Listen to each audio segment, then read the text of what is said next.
Pessoal, fazendo uma comparação bem grosseira, tá? Bem grosseira, logicamente não dá pra gente fazer esse tipo de comparação, porque são situações completamente anacrônicas, é uma sociedade aí, antes da nossa sociedade, né?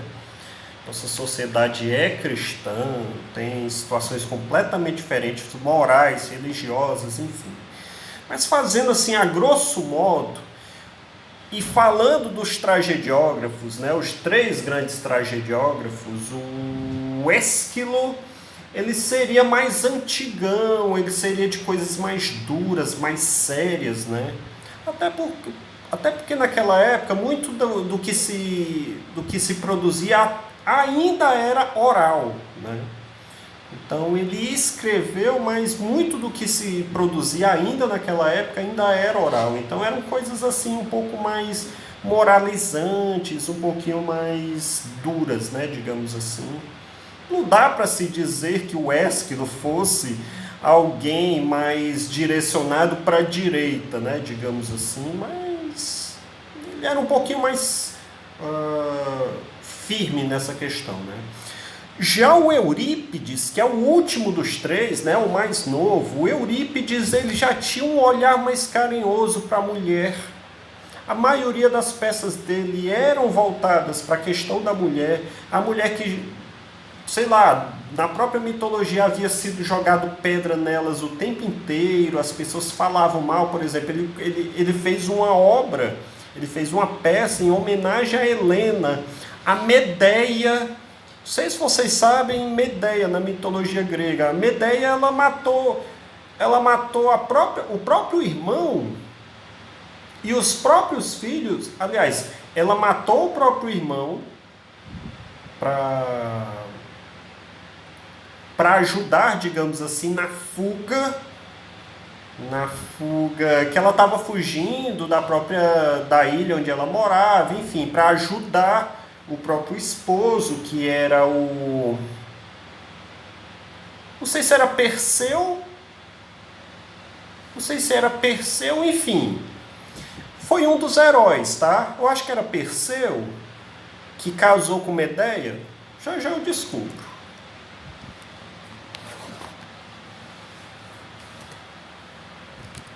Medeia, Perseu, não sei se era Perseu ou era Teseu, enfim.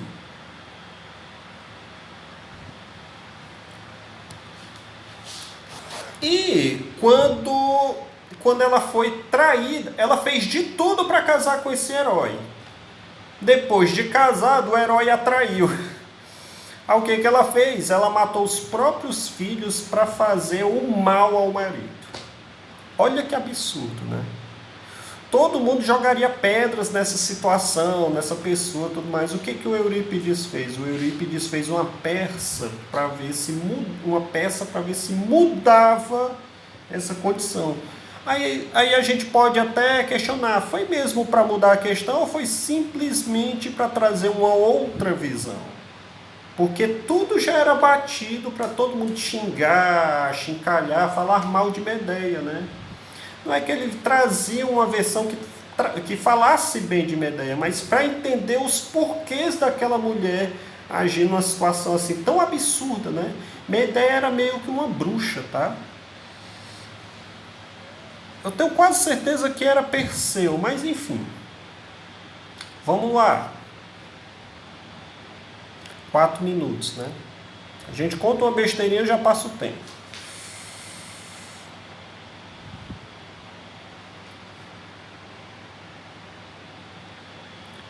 Então, o Eurípides está reivindicando o trono de Ésquilo, né, lá no Hades, de melhor tragediógrafo. Ao que Santias pergunta, né? E não houve quem lhe desse uma corrida? Não, ninguém. O povo, em grandes gritos, exigia que se fizesse uma avaliação para decidir qual era o melhor na arte. Olha aí. A malta dos fora da lei. Ou seja, todo aquele povo de parricida, aquele povo todo aquele povo fora da lei, eram eles que estavam pedindo uma nova avaliação para ver ou não se Eurípides era o melhor. Ao criado, claro. E com a gritaria de bradar aos céus. Xanthias. E Ésquilo não tinha quem o apoiasse? Lógico, né? Ésquilo era o criado.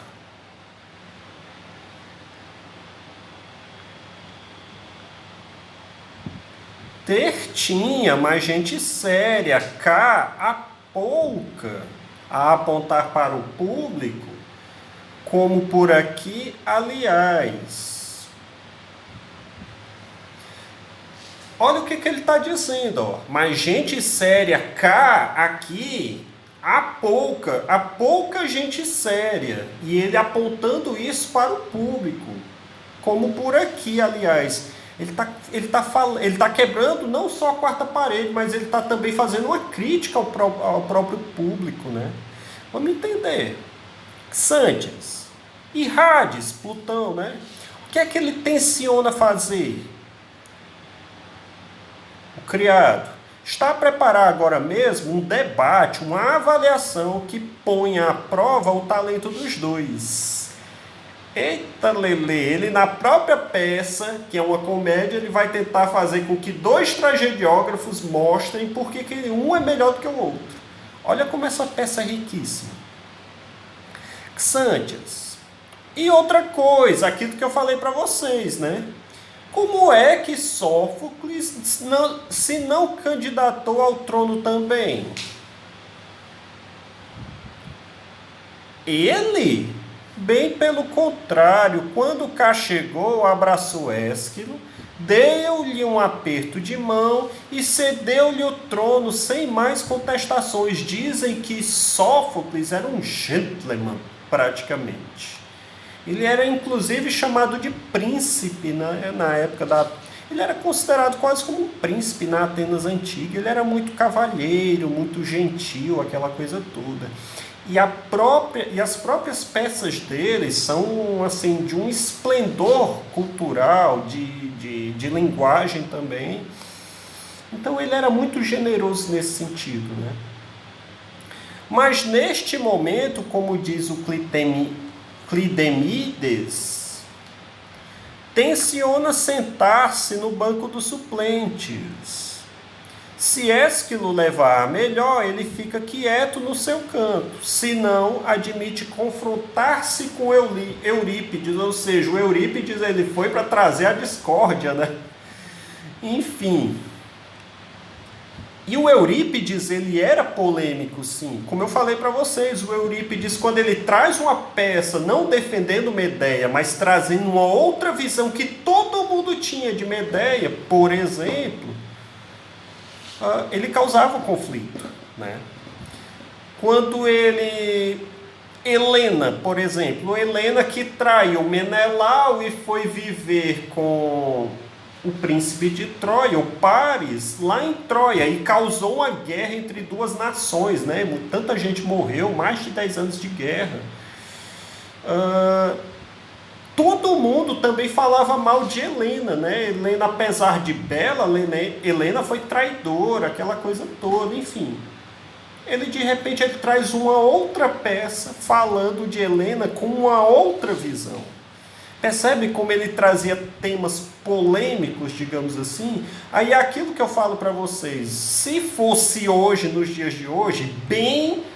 grosseiramente, eu falei que o Ésquilo seria mais voltado assim para a direita. O Eurípides seria completamente, gente, completamente voltado para a esquerda. Deixa eu dar uma pausa aqui, porque está faltando espaço no meu celular. Daqui a pouco eu volto. Porque, em suma, tá, gente, a hegemonia sempre ela tende a ficar o poder na mão dos poderosos. Sempre. E essas pessoas que são mais, como é que eu posso dizer, mais combativas, elas não se conformam com a hegemonia, com o poder na mão de poderosos, ela quer modificar o pensamento das pessoas, ela traz os temas mais conflituosos para a conversa. para o sistema, essas pessoas elas são mais, como é que eu posso ser, mais voltadas assim para o campo da esquerda, né? E o Eurípides, eu acho que ele daria muito certo nisso. Enfim. Deixa eu ver onde foi que eu parei.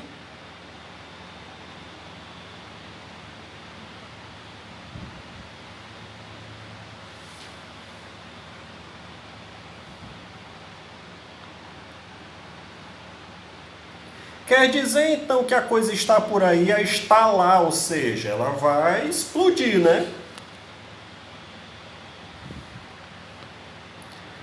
Ao criado. Está, pois, e não tarda nada. É aqui mesmo que se vai dar um acontecimento extraordinário. É numa balança que se vai pesar a poesia. Eita, nós! Se eu não me engano, é lá na República do Platão, que inclusive também já em outras mitologias, a mitologia egípcia também tinha isso, pesava o coração de um lado da balança, o outro era uma pena, alguma coisa desse tipo. Isso aí é muito comum acontecer, tá, gente? Santias, o quê? Vai se rafar a tragédia? O que é esse rafar? Vamos ver aqui. Roubar no peso como faria um comerciante. Eu tô lendo aqui a nota, tá, gente? Os comerciantes, eles tem alguns que roubam, né, no peso, mas a palavra usada no original deveria ser meion, o nome que se dava ao carneiro que um pai oferecia, enfim, detalhes, né? Vamos voltar aqui.